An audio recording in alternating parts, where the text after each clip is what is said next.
This week's lecture is based on communication. The definition is just the exchanging of information between individuals or groups. There are two types of communication: verbal, which is spoken language, which involves your volume, clarity, tone, and vocabulary, and nonverbal, which involves your body language, touch, visual contact, and writing. This is a breakdown of the communication skills involving oral, written, and nonverbal. Oral involves presentation, your audience and awareness, critical listening, and body language. Written involves academic writing, revision and editing, critical reading, and presentation of data. And nonverbal is audience awareness, personal presentation, and body language.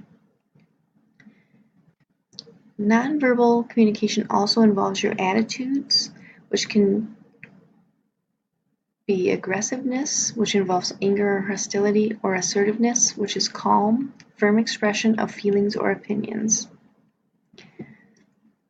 Modified communication is necessary if there is speech, vision, or hearing impairment, if there is trauma, for age-specific patients, for mentally impaired patients, and for substance abusers. For speech, hearing, or vision impairment, do not insult the patient's intelligence. They have learned to adapt to their disability. For speech, make sure you give them something to write with. For hearing, make sure you provide pantomime and demonstration, or even sign language if available. For vision, they may need a translator and use common words and yes and no questions and answers. For trauma patients, be patient, explain everything that you are doing, move slowly and carefully. They may be in a state of shock at the time of their exam, so be sure to provide empathy, assurance, and additional assistance if needed. For age-specific communication, infants require a steady, soothing voice. Toddlers, which are age 1 to 3, use simple words. For preschoolers, age 3 to 5, use active involvement. School age 5 to 10, provide a depth of understanding. For adolescents, age 10 to 25, provide adult conversation and privacy. For young adults, age 25 to 45, provide adult conversation and interaction. For middle-aged individuals, which are 45 to 65, provide adult conversation with patience and support. And for mature adults, which are age 65 and older, speak clearly, provide clarification and understanding.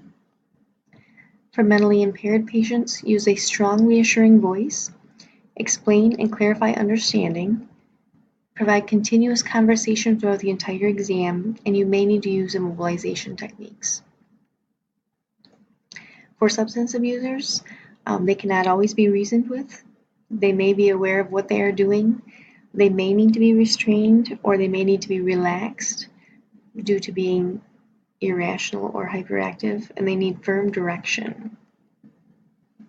Communication is two-sided, which means you also have to have listening skills. So ask for open-ended questions, wait for the response, ask for elaboration and clarification if needed, recap what was said, and take notes if necessary, especially if the history is lengthy.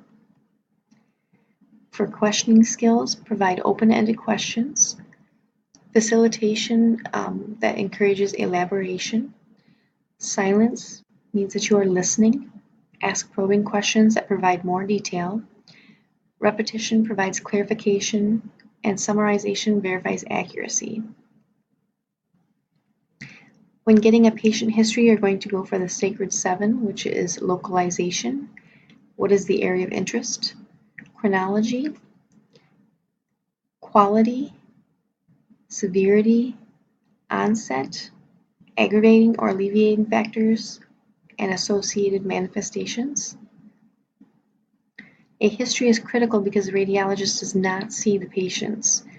We need to make sure that the proper exam is ordered, and it provides objective information that is observable, such as swelling or redness, and subjective information, which is the patient's perception of what is going on.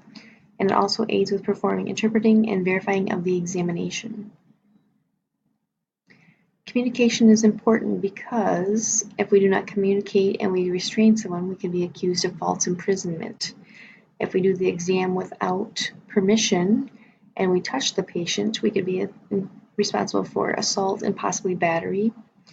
If we do not provide proper communication and documentation, we could be accused of slander or libel. We could have an improper diagnosis, and with collaboration with the patient and informed consent, we are able to get a full history of the patient to provide a thorough examination with a proper diagnosis.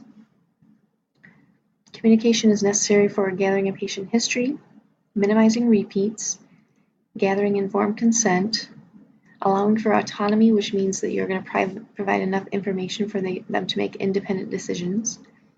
You can develop a rapport with the patient. You're going to learn about the patient's needs and abilities and maintain confidentiality, trust, and dignity with that patient. Some barriers to communication include physical, which involve walls, doors, or distance, perceptual, which involves assumptions, ideals, and beliefs, emotional, which involves fear, mistrust, and suspicion, cultural or behavioral patterns, language spoken and written, gender, due to superiority or understanding, and interpersonal, which can involve withdrawal and closeness. 5 things to practice for good communication include body language, which involves eye contact. Speech will need to be clear and concise. Attentiveness to provide active listening. Consistency to provide open, honest communication, and patience to talk and listen when appropriate.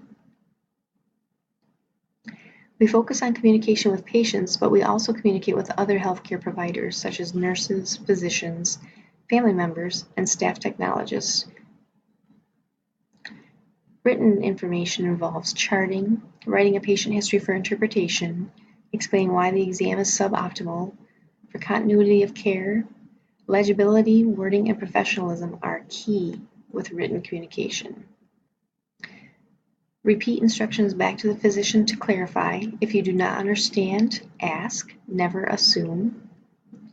In summary, communication is critical in the healthcare field because it impacts patient satisfaction, accuracy, timeliness, and course of care, legal concerns, professionalism, and the evaluation of job performance.